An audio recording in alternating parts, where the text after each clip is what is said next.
আমি কোনো পধ্যে কাম মনা নাছিলোঁ, নেমানো আৰু অনাগত দিনতো নেমানো। লগতে আমাৰ আইন যিমান হেৰি হ'লেও আমাৰ আইন চলি যাব, আমাৰ আন্দোলন চলি যাব, এই সংগ্ৰাম অব্যাহত থাকিব।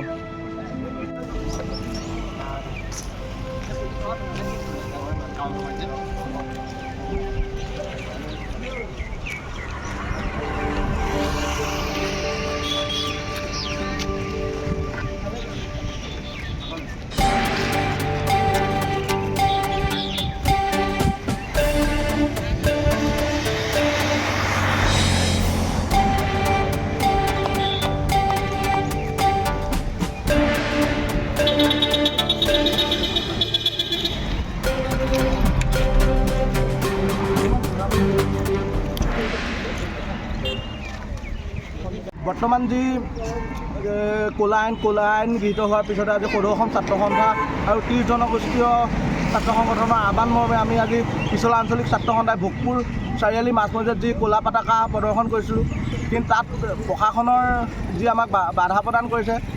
লগতে আমি এই মুহূৰ্ততে আমি চৰকাৰ তথা প্ৰশাসনক সকীয়াই দিব বিচাৰিছোঁ যে এনেকুৱা ফেচিষ্টবাদী শাসন ব্যৱস্থা বন্ধ কৰক। যি গণতান্ত্ৰিক ব্যৱস্থা, গণতান্ত্ৰিক আন্দোলনৰ কিহৰ ভয়? গণতান্ত্ৰিক ব্যৱস্থাক জীয়াই থাকিবলৈ দিয়ক।